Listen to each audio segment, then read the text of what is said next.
about 5 years ago, I heard the word resilience. I know it seems like at 38, which is what I am now, that is quite an old age to be hearing that word. Well, the thing is back in the days when I was younger, resilience and mental health wasn't really such a big deal. Nowadays, businesses and schools, it's all the rage, and everyone can see the link between resilience and mental health. So what is resilience? To bounce back, to overcome negative things that might happen in our lives. For me, it's about an inner confidence. It's about feeling this comfort inside and one of well-being. It's not about feeling good and knowing that you're great and that you can do things, but it's this really warm feeling. It's about feeling confident to take risks, that you can overcome failure, and that actually failure isn't really such a thing. You don't mind so much about being rejected. You don't mind what people think about you. You're also willing to give pretty much whatever you're offered to give it a go. It also means that when life throws things at you that you're not expecting, that you're able to see maybe a positive in that situation and take something from that experience. Resilience is like a positive state of mind. It's positive in terms of your mental health as well. It means life is a little bit less stressful, and generally, you are a lot happier. So why this picture behind me? Yes, that is me. It is about 5 hours before I crossed the finish line. 49 days, 7 hours and 15 minutes. I'd been at sea on my own rowing, having never rowed before I set about the challenge. I'd never set sail. I'd never set foot, or I'd never been in a rowing boat or even in a sailing boat in the ocean before. I'd also had brain surgery 6 months before I left.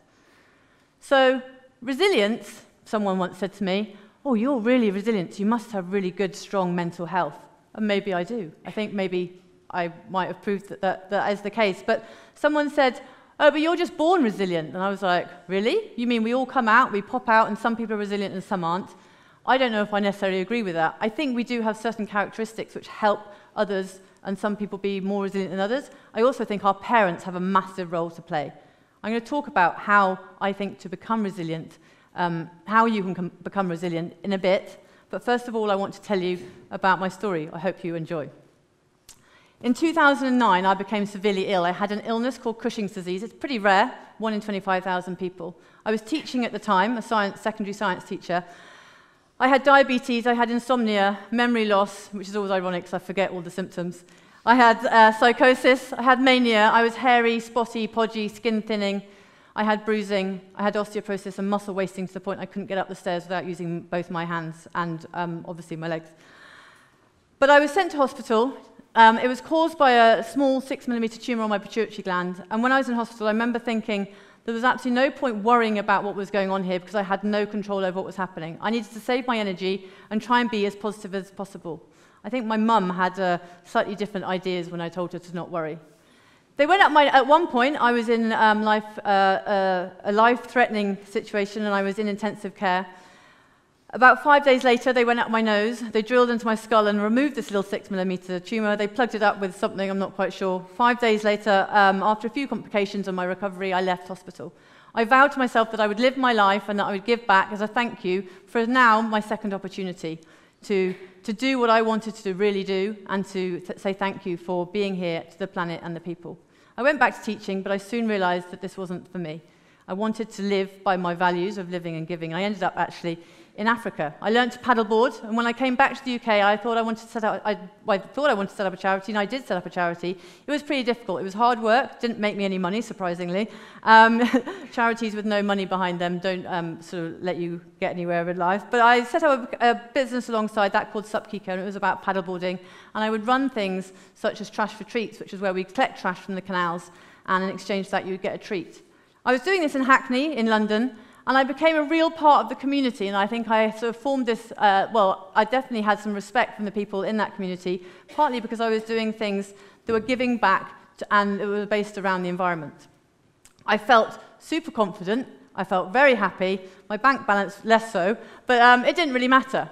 I was so confident at this point that when Mum said to me, "Do you know what? I think Prince Harry would make a good boyfriend." I thought, yes, great idea. How am I going to get his attention? I know what. Clearly, rowing the Atlantic and going for world record is how he is going to hear about me. I failed, obviously. But the idea was to row 3,000 miles from Gran Canaria to Barbados, the first thing I did was phone up my friend who actually owned this boat, and I said, "What do you reckon?" He said, "Yes, I think you're strong and mental enough. You'll be fine." I was like, great. So, and then the other thing was 5 women had done it before, so I thought if 5 women had done it, why couldn't I do it? I set about my training. I also decided that I needed a purpose, because just rowing the Atlantic and just going for a world record probably wasn't the thing that was going to draw me to the end when times were tough. So I set up a crowdfunder for women only and girls to help me, support me with my boat and putting that in the water. I formed a community that were also those women were going to support me emotionally when I was crossing the Atlantic. I also decided I was going to raise money for King's College Hospital to say thank you for what they'd done. On February the 1st, I left, and an hour and a half into my journey, I had to return. Things weren't going to plan. I'd left my medication in the fridge, so I had to row back, go and get my medication, and start again. And then 3 days into, that was me there having my operation. So here I am, 3 days in, massive wave, and I'm thinking to myself, holy crap, this is a big wave. This is about 50 foot. I've never been to sea before. I have no idea what I'm doing. But people often say to me, were you not scared? And I was like, do you know what? I was probably more scared not living my life and not being the best person that I can be than I was of this wave. The idea of just sitting, doing a 9 to 5 scared me more than the possibility of death on a wave like this. Clearly, I was all right, because I'm standing here today. An adventure or a challenge comes with a risk that we might fail, we might be laughed at, we might get rejected. It also comes with a higher chance of personal development and personal growth. Sitting at home and being comfortable in a job which is nice and easy and safe isn't going to help us grow and develop. We meet new people. Challenges come with experiences. We meet new people, we do things, we get skills, we get better knowledge of things, we overcome things we never knew we could. We unleash limits that we have put around ourselves. 49 days later, 7 hours and 15 minutes, I rowed into Barbados, a week faster than the previous record. Bearing in mind this was 8 months after surgery, and I'd never really rowed before I set out on the journey, and I'd never been to sea, I would hope that I'd proved that being resilient was actually possible, and I hadn't done anything like this before, so that resilience had come from somewhere else. I also raised £107,000 for King's College Hospital, who saved my life. I then went on to, this was more recently, but before this, a friend said to me, "Do you want to do an ultramarathon in the desert?" And I said, "Are you joking? I hate running, and I am absolutely not going to be able to do that." She went, "Are you joking? You've just rowed across the Atlantic, having never rowed before." So I had to do it. I sort of walk, run kind of thing around the desert for 250 kilometers. And I did come last, but it didn't matter because I did complete it.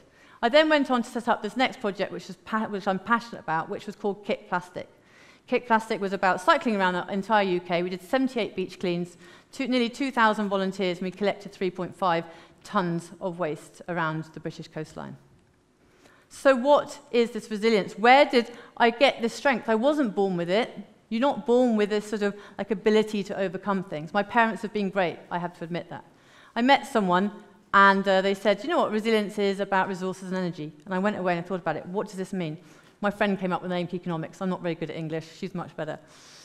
You have these bags in life, and it's two things. It's your resources, which come from your experiences, the things that you do in life. Then there's your energy, and that comes from your behavior, how you behave with people, with yourself, and both physically and mentally. We often talk about experiences and overcoming failure and taking risks and all that sort of stuff. And this is true. But for every experience, whether it be positive or negative, you can maybe make a new friend. You might meet someone who is a new person that might be able to give you something later in life that's going to help you. You get a better understanding of how things work. When I'd been ill, I didn't really understand what it was all about, nor did my mum. But the second time it came, I was in hospital for 3 days, not a whole month. You gain more knowledge about something, and you get better skills, whether that be something that you had that skill before and you've improved it, or maybe it's a completely new skill that you never had that opportunity to have before. When it comes to energy, there's the physical me. That's how you behave with yourself physically. You're eating, you're drinking, you're sleeping. There's the mental me. Now, this is the really important bit. This is the bit that I feel is quite sort of mental health sort of focus. This is the how you behave with yourself, the messages you talk to yourself through. That's like being honest about who you are. That's about not worrying about things. The idea that you've got this massive wave coming at you. What can you do about it? Not much. Stop worrying about it. You've got a pituitary tumor or you're ill or whatever. There's nothing you can do other than be positive and hope. You cannot worry about it in a negative fashion because that will drain you of energy. There's things like purpose and passion. If you've got purpose and you've got passion, you're more likely to be able to continue and to keep going. Then there's the social me, also important. This is how I behave with the people around me, or how you behave with the people around you. This is being kind, this is being generous, this is giving back, this is about volunteering. It's about giving 50p to the homeless person when you walk past them rather than ignoring them. You feel good about that. They feel good. Everyone feels better when they do nice things, and you feel energized.